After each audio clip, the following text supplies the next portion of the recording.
बड़ी गली व्यवस्था के खिलाफ एक खोजी पत्रकार की सत्ता से बगावत देखना चाहते हैं तो हमारे चैनल को लाइक, सब्सक्राइब और शेयर करना न भूलें।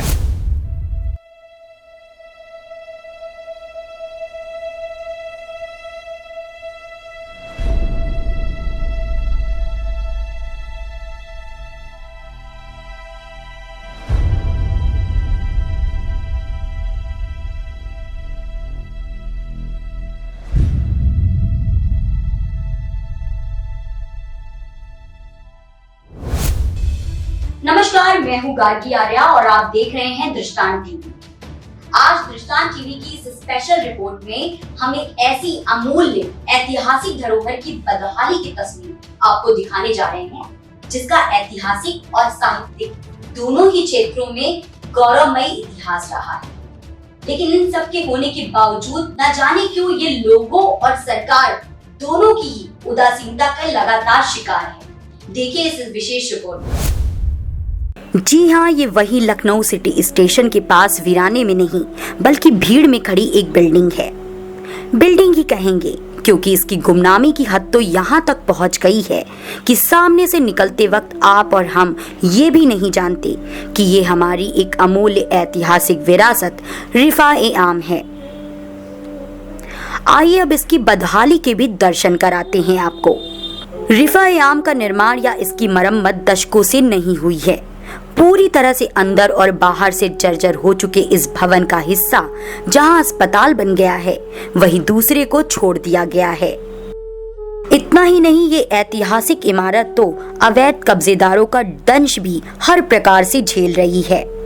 इस दंश को तो छोड़िए, इससे भी ऊपर की मार ये है कि ये जुआरियों और स्मैकियों का अड्डा भी है।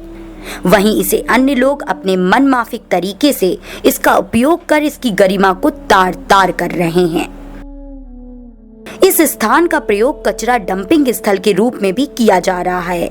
और देखिए आसपास कबाड़ियों तथा फर्नीचर की मरम्मत करने वालों ने कैसे इस स्थान को घेर रखा है।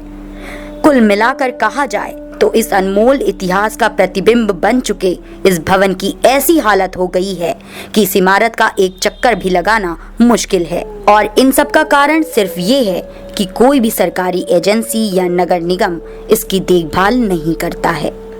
कई बार स्थानीय लोगों, साहित्य प्रेमियों, सामाजिक कार्यकर्ताओं और नवोदित लेखकों ने शानदार व अमूल्य धरोहर के संरक्षण के लिए आवाज उठाई, लेकिन प्रशासन पर कोई असर नहीं पड़ा। आइए अब आपको रिफा-ए-आम का अमूल्य इतिहास भी दिखाते हैं जिसे नजरअंदाज नहीं किया जा सकता। इस भवन का निर्माण 1860 के आसपास अवध के नवाब द्वारा किया गया था। उस समय ब्रिटिश शासन के तहत भारतीयों को संयुक्त सेवा क्लब छतर मंजिल में सदस्यता लेने की अनुमति नहीं थी। इसीलिए शाही परिवारों ने अपने स्वयं के क्लब की स्थापना की जिसका नाम रिफा-ए-आम क्लब था। रिफा-ए-आम यानी सभी को खुशी देने के लिए आम आदमी का समूह। भारत के स्वतंत्रता संग्राम में भी इस क्लब की बहुत बड़ी भूमिका है। खंड में जब बंगाल का विभाजन हुआ और स्वदेशी आंदोलन चलाया गया तो इस क्लब में ही मुस्लिम लीग की बैठकें हुई। क्लब ने कई मौकों पर ब्रिटिश शासन को चुनौती भी दी।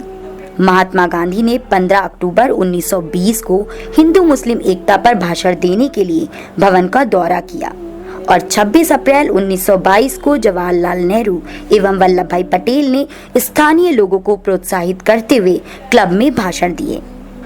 प्रगतिशील लेखक संघ का ये मूल घर था तथा साहित्य सम्राट मुंशी प्रेमचंद्र द्वारा संरक्षित था। अब देखना यह है कि कब तक इसकी बदहाली को लोगों और सरकार द्वारा नजरअंदाज किया जाता है और इसके जीर्णोद्धार के लिए कब प्रयास किए जाते हैं। अगर आप हमारी इस मुहिम में हमारे साथ हैं तो हमारे वीडियो को लाइक और शेयर जरूर करिएगा। अगर आप हमसे जुड़े रहना चाहते हैं तो YouTube पे हमारे चैनल को सब्सक्राइब करें।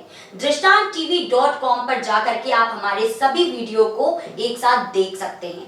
तो ऐसी ही खबरों से जुड़े रहने के लिए आप देखते रहिए दृष्टांत टीवी।